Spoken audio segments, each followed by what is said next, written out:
primarily here tonight to talk about our clean air work and to talk about how we're going to subvert the inversion. So we're going to jump right into that in a minute. But I too want to thank Christopher. This is a night to do that as well. And this transition we're undergoing at HEAL has reminded me of a story that my brother once told me, or kind of a bit of advice from the older brother. And my brother as well is a nonprofit professional. He's currently the executive director of a New York City-based network of camps for disabled children. And he once said to me, he said, "Man, it never hurts when you're taking a new gig to replace someone who wasn't so great at their job. Because, you know, that way you show up and you're just sort of competent and friendly enough and people are like, oh my God, that guy's amazing." Well, I done screwed that up. Because Christopher is really, really competent. And I'm a little bit freaked out, to be totally honest with you, because I've got to fill some really hardworking and productive shoes. But I do have one thing that Christopher does not have, and that is this amazing mustache. So, together, the mustache and I pledge to do our best. So let's talk air quality. That's why we're here tonight. As HEAL began to consider about 2-3 years ago what we were going to do in air quality, we began by applying the strategic lens that you've been hearing about already. Let me talk about that for a moment. So when I started with HEAL back in 2011, I soon found out about all the planning that HEAL does. And I've got to be honest, I'm someone who doesn't love meetings, and so I began to get a sinking feeling.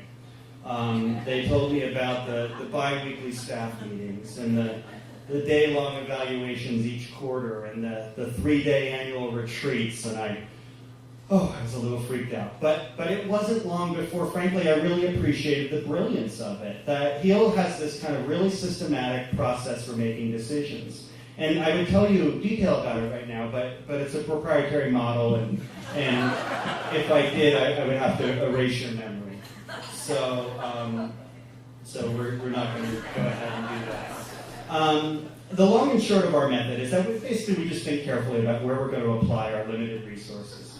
And this is really key in air quality because there's great groups that have been working on it for years. And obviously the ones that come to mind are Utah Physicians for a Healthy Environment and Utah Moms for Clean Air. But of course there's more as well. And so what we wanted to do is to figure out how to complement that existing work. Where could we focus our energy to get rid of that crap? That's essentially the job we wanted to take on. Now, there's issues out there for, the main thing that HEAL does is to educate people that there's a thing going on that's bad. We have to call attention to something that people don't understand or even know about. One of the great examples, of course, is depleted uranium, which literally, I think there would be 800,000 tons of that stuff buried in the West Desert right now if it weren't for Christopher and Vanessa and everyone else. Like, we literally discovered a problem, made it an issue, and fought. That was the job we had to do. But with dirty air, you can't miss dirty air. It's not a problem that we have to educate people to tell them it exists. They know darn well it's a big problem. And whether you're a Democrat or a Republican, whether you're LDS or not, no matter who you are worried about dirty air in Utah. Let me just give you some quick data to support that. So we have a Gallup poll showing that Utahns are the least satisfied of their air quality of any state west of the Mississippi. A Dan Jones poll found that air quality ranks second as the issue the public most wants the legislature to focus on right now, behind only education. It's ahead of jobs. It's ahead of health care. It's ahead of taxes. There's a poll today in the Deseret News today. You can open up a Deseret News story and see basically that same story. So the public has a strong desire to clean up the air, but there's gaps between that desire and effective public policy. So what exactly is blocking progress? And what is HEAL going to try to do to overcome those obstacles? That's the subject of our program tonight. What HEAL plans to do to subvert the inversion in 2015. Before I go further, I want to just state the obvious to get this up front. We're not alone in this fight. Christopher always did a great job of naming some names. And if I began to, that's all I would do for a while. But let's just say right here in this room as we speak, there's city officials, there's state legislators, there's nonprofit leaders, there's dedicated activists and volunteers. We meet with these folks. These folks are part of our team. We meet, we plot, we strategize, and we make change. So they are all part of these efforts. But let's go back to what we need to do to clean the air. Here's the first obstacle, I believe. And that is that, by and large, Utah's civil society, we might call it, lacks a policy-making infrastructure. Here's something you may not know. Our legislators don't have staff. Did you know that? Jim DeBacchus, Senator Jim over here, he's got no assistant that you can call to set up a meeting. He can't turn to his legislative director or his policy aide and say, go figure this out for me. The way we've set up our state government, they're part-time legislators, and they don't have dedicated staff that work directly for them. It makes it challenging for those folks to identify and champion good proposals. I did a little research to see if this is unusual, and it is, it turns out. Utah ranks 40th in the country in the sheer number of legislative staff. We're saying, well, we're a small state. So then I did a little math and found that if you do it per population, we rank 43rd. So there aren't the bodies to help folks come up with really good cutting-edge ideas. And that's a challenge for progressives in Utah. But do you know who it's not a challenge for? It's not a challenge for our opponents. Our biggest polluters, our corporate foes that we go toe-to-toe with, they've developed a well-oiled machine to institute policy changes via well-heeled lobbyists and high-powered legal firms. I'm just going to give you a few examples of how this plays out. Back in 2011, some of our environmental boards began to get a little feisty. In fact, we can go back to 2009. Christopher talked about what the Radiation Control Board did. And they threatened to get in the way of some permits that our biggest polluters wanted. And so industry decided it was time to, quote, reform the boards, which makes one think of reform school, I believe. And so a high-priced downtown law firm teamed up with the Utah Manufacturers Association, and they wrote a bill called SB 21 to reduce the size of the boards and to take away some of their power. And frankly, they didn't even try to hide that they were the ones doing the bill. If you wrote an email during that time to Senator Margaret Dayton, who was the bill sponsor, and if you wrote her a note asking a question or raising a concern, she literally would forward that email to the head of the Manufacturing Association to answer your questions. It's shameless. That, effectively the message is, I'm sorry, I'm not very familiar with the law that I'm currently putting out there, but let's ask the industrial lobbyist who wrote it for me what he thinks. Maybe that fox can answer your questions, you silly chicken. Let's give another example. Back in 2012, a couple audits of energy solutions were released, and they discovered some kind of troubling things. A lack of oversight of some of our basic nuclear waste policy in Utah. That was, of course, a huge shock in a state where the CEO of EnviroCare, Energy Solutions' predecessor, once paid a state regulator $600,000 in cash, gold coins, and real estate. So look at the great hidden scandals of Utah. That, if you were around and read the paper, that must have been like, oh my God, people are going to jail. This is going to be huge. Oh my gosh, everything's going to change. No. In fact, one guy went to jail for tax evasion. The guy who paid $600,000 in gold coins and real estate is a hero because he owns Charlie Square now. So this is all very confusing for us. But, so let's have that charming tale of corruption as a backdrop. The auditors recommend that legislators tighten some regulatory loopholes. And so Heal found this out. We found out that Representative Brad Deed had volunteered to take that job on. So we thought, great, we got to meet with him. We emailed him, I called him, passenger pigeon, I did everything I could. And he wouldn't answer. And so then his bill came out, and he got in front of the committee, and he said, I have introduced a bill to address the recommendations in the audit. We thought, well, that's good. But then I read the bill, and it did include a couple things from the audit, but it also included a bunch of stuff that Energy Solutions had long wanted. This had nothing to do with the audit. The main was they want to speed up the oversight process. And, nothing says good oversight like speedy oversight. So that made a lot of sense. So clearly the company had asked Representative Dee to put their pet wishes in his alleged audit bill. And that gives you an idea of how industry takes advantage of a policy-making vacuum to get its way and advance its interests. Now, we may loathe this behavior, and frankly we should if we have a soul, but we can also learn from it. And so with our air quality work, we at HEAL decided that we could step into that vacuum too. And we could do the work of a legislative policy staff. Well, how could we do that? Well, the first thing I said is, I need a book. Because if you're going to dive into legislation and how government's made, you got to start with a book. So this book was really helpful. But here's what we've actually done. We've researched innovative cutting-edge policy proposals that other states have tried. We've put elected officials in a room with experts and allies, and we've come up with ideas. We've convened strategy meetings to figure out the best spokespeople for a bill. Frankly, it's not us. Air quality bills, HEAL Utah, I think I spoke like twice at the legislature all of last year. The best spokespeople, to be honest, are often sort of the progressive companies, the economic development people talk about how it's bad for the economy. That's the right message. We make sure that happens. We don't put ourselves up front because that's the smart thing to do. We produce talking points. We produce fact sheets. We've become, in effect, a sort of informal policy-making machine. I'm proud of that. Let me tell you today about one fruit of that. Last legislative session, a bunch of good air quality bills passed, but some of them didn't become law because there wasn't enough money to pay for them. And that's going to keep being a problem every single year. Since battling for limited funds with other important priorities it's really difficult. We all think class sizes should be smaller. We all think a bunch of stuff, so there's only a certain amount of money. It's hard to champion one over the other. So we said, well, is there a stream of clean air funding that we can identify?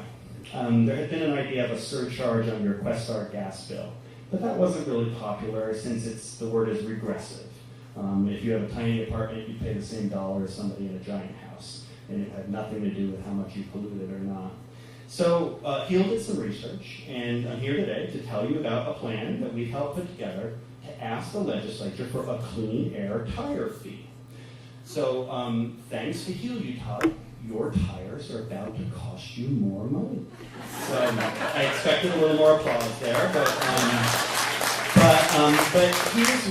here's why we think this is good public policy. That the frequency with which a person buys tires actually has a pretty strong relationship with how much you pollute. Vehicle emissions are a very significant source of Wasatch Front pollution. And people who drive more buy more tires. And people who drive heavier vehicles, which tend to have worse gas mileage and pollute more, also tend to need to buy more tires. And the money that we can collect, we hope, will be a significant amount to support a wide range of clean air programs. And that way we won't have to beg for money each year at the legislature. There's roughly, a little math time, roughly 2.6 million tires are bought in Utah each year. If we put a fee of $2.50 per tire, that would be $6.5 million a year in clean air funds. Last year,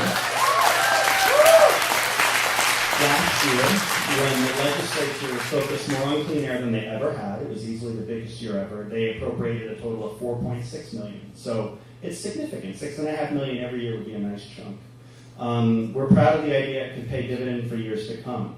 And I just want to let you all know that the champion of that idea, the person who's going to take it to the legislature, who has been in multiple meetings, who's working really hard, is with us tonight, Representative Rebecca Chavez-Hout. So Rebecca's doing great work, and you can blame HEAL Utah on Rebecca for an extra $10 when you change those tires next time. And we're still working on the details, but I'll just mention one more part of it, that we think the funds will probably be directed to replace dirty, aging school buses with much cleaner ones. Dirty school buses are actually a reasonably significant source of the wintertime funk we all hate, but actually they're bad for the little kiddies inside. So little Johnny and Janie don't need to be breathing in diesel particulate matter when they're rolling to school. So it has some multiple benefits. So we're proud of this work. We're proud of the work we're doing to come up with and shape legislative ideas. And of course, once the session starts, we're also going to bring HEAL's model of channeling citizen activism to bear. One cool thing about HEAL, and Christopher definitely deserves credit for this, is we have really cool computer tools. We've developed these kind of really neat online action things. We kind of have the voodoo, and we can make great action alerts that send messages to legislators. This is not directly a clean air one, but just a kind of nice looking one that I wanted to show you. So via this kind of thing, HEAL sent 20 6,000 pro-clean air messages last year to legislators. And I'm here to tell you tonight, I want to double that. Let's double that in 2015. So, we're excited about that work.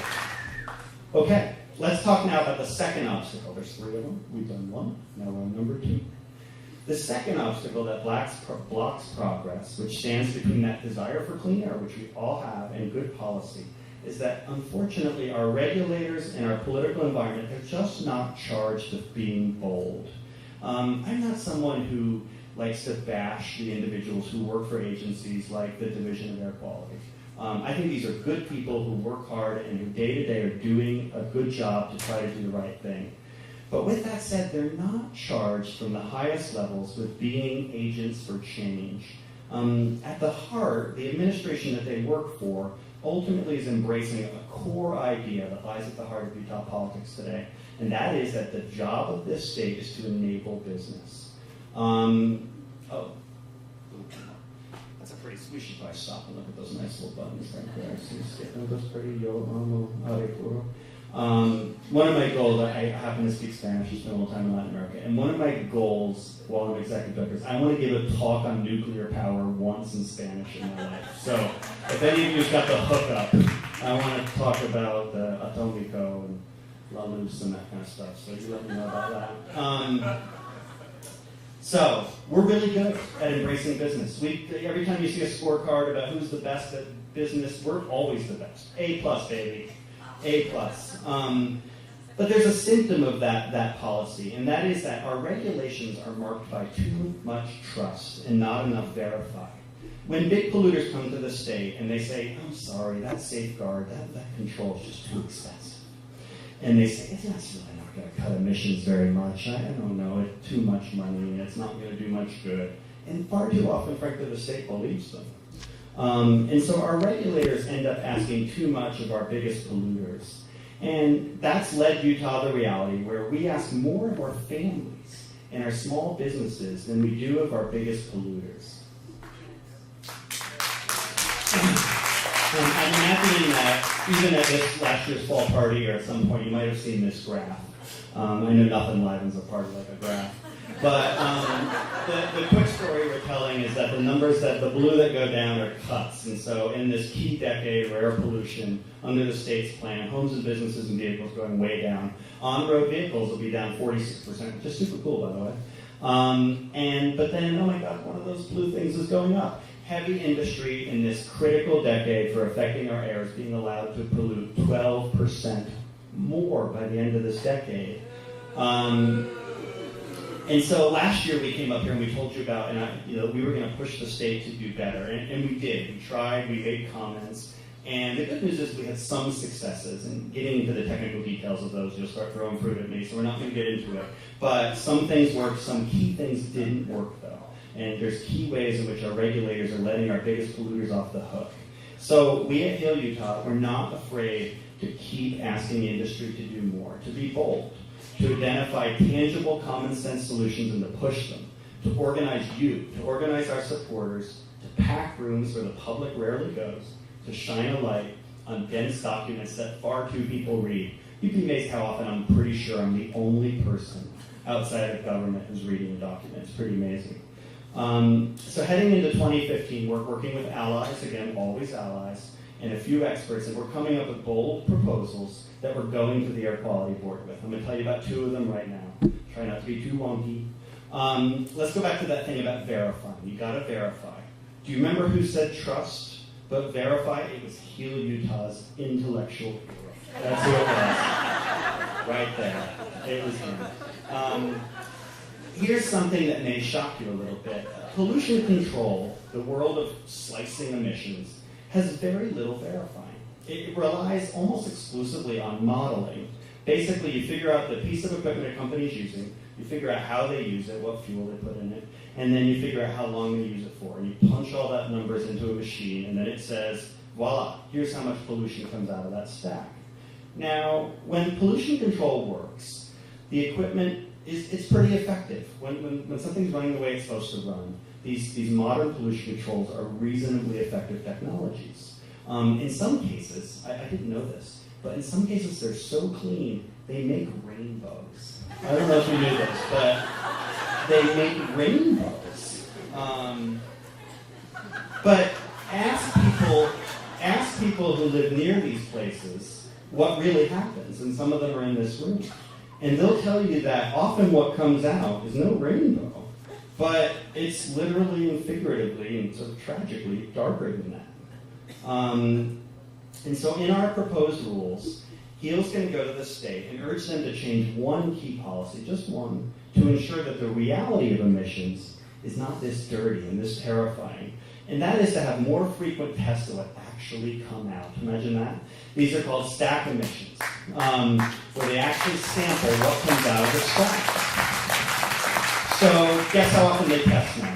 Anybody want to guess? Don't know. It's disruptive, so I'm just more hypothetical. But they test every 3 to 5 years. they test every 3 to 5 years. And so this rule, I almost am embarrassed because it doesn't seem often enough, but I guess this matches what other states are doing, so it's reasonable, and that's why we'll ask for it. We're going to say to them, test once a year, which, by the way, doesn't seem even enough. But once a year, I think that seems like they should be able to do that. And the goal is obviously to make sure that what comes out matches what's on the paper. It's not a crazy goal. Let me tell you about another rule we'll be bringing into the state this spring. So in Utah, we're out of attainment, and that means that our biggest polluters can't pollute more unless they can find a cut somewhere else in the facility. That's called an offset. So if you want to increase your pollution in this part of your factory, you've got to cut it over here so the overall amount doesn't go up. But here's the problem. That rule, the way it works now, only applies to what are called major modifications. And the cutoff is 10 tons of pollution. So if you're a smart big company, it turns out being fabulously wealthy, these people are kind of savvy, they figured out a way to do a series of minor modifications. So they'll bump this thing up so it makes 9 tons more, and this one makes 8 tons more, and that one makes 7 tons more, and that's quite a bit, it adds up. But in doing so, they avoid triggering that need to make cuts elsewhere. So HEAL, along with those allies, they're always with us, we're going to push the Air Quality Board this spring to pass a rule to require our biggest polluters to find offsets for all modifications. But a sentence that technical and dull has never gotten applause in the history of humanity before. You all are fired up about major modification offsets, which is congratulations. And now we're on to number 3, the third thing that an obstacle to good air quality policy. And that is that in Utah, far too often, we have really good ideas, but they collide with a small but powerful sector, and the people who want to do the right thing back down. And so let's give a few examples from the world of air quality. You may recall that last winter, Governor Herbert came out and called for a season-long, a winter-long ban on wood burning. It was great. It was a surprise and welcome announcement. And there was a few meetings that a bunch of us here in the room went to in the month after that. And almost immediately, these meetings, which were like, okay, we should do this thing. This is kind of a big deal, but it's really important. Wood burning is a significant source. There was a group that, I've never heard of these folks, but they stood up and they said, we oppose this. And it was something called, I didn't know this existed, something called the hearth industry. And these are the folks who sell us wood stoves and fireplaces. And I have never in my life knew such a thing existed, but it does. And they were upset, and they made very clear this will affect our business, which it would. But I think we can all agree that part of being a grown-up is that you make decisions that help a great many people, even if it admittedly would detract from the business of a few. So who should policy help?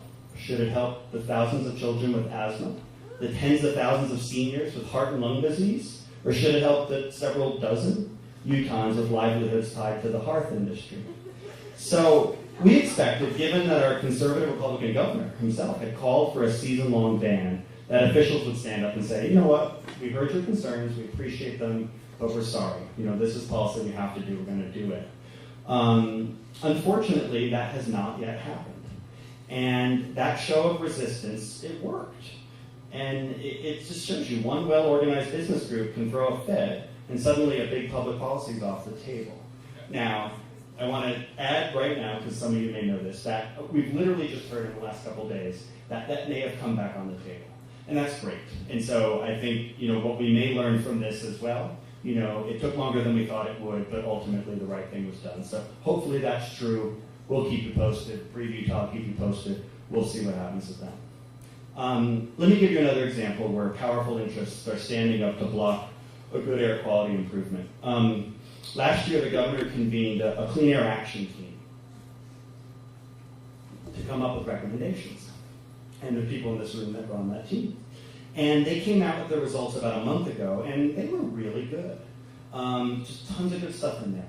But I'm going to zero in on one bit of it, which is about improving the efficiency of buildings. This is actually a really important area that we don't talk about enough. If we can make our homes and buildings more efficient with better insulation and newer windows and up-to-date hot water heaters and boilers and furnaces, we can go a long way not just toward cleaning our air, but actually really reducing our carbon footprint.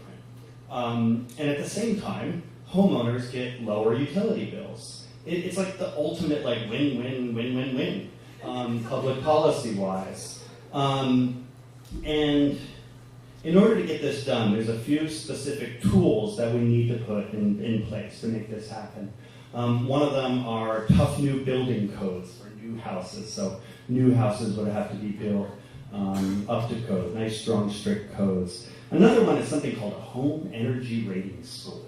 And that is to help people looking for a new home or a home to find out how efficient that home is. And if you were at the bottom there, the green, that means you got a crazy good efficient home. You get up to the top and that thing's just drafty and old and it's going to be hard. So the idea is to require this score on the listing of every home.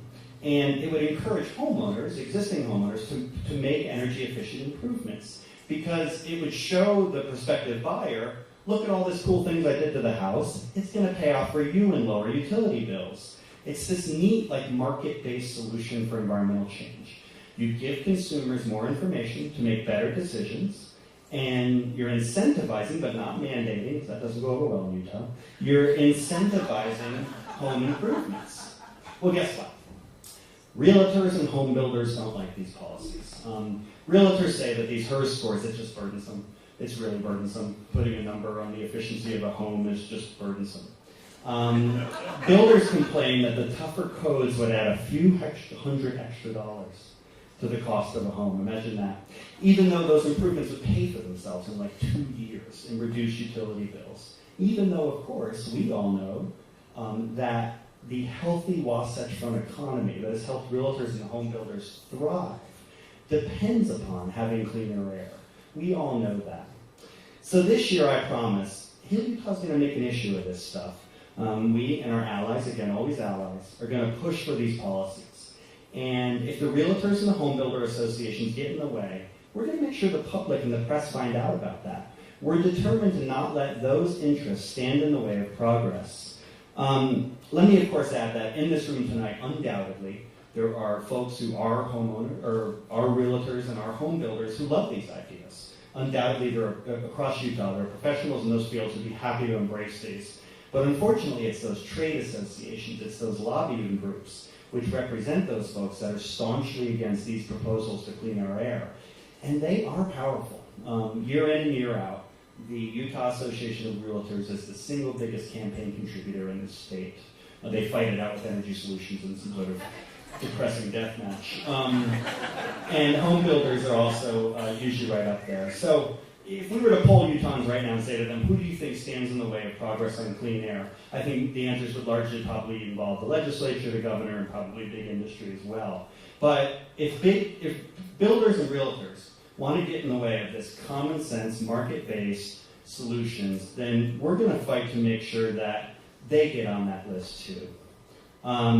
It's the final way in which HEAL is pledging to do our part with your help to subvert the inversion. We're going to go toe-to-toe with deep-pocketed interest groups that block good policy. We're going to be bold and take on our biggest polluters. And we're going to be a green policy shop that can be just as tenacious as the most powerful lobbying firm. That's our promise for 2015.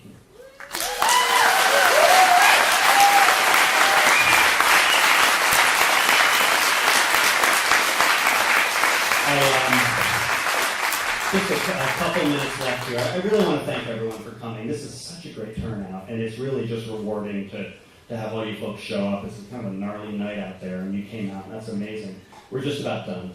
And then feel free to stay for a bit. There's the bar should be open. There's some food left, Lindsay, is that correct? Yeah. There's some food left. Mingle, say hi to us. We're not in a huge hurry to leave. Thank you guys very, very much. I greatly appreciate. What a great night. Thanks to the stateroom, the lab dog. Christopher, I'm going to miss you. Thanks to Bob and Mary Ellen. What a wonderful night. Thank you so much. Let's hang out a few more minutes with these turn on some music.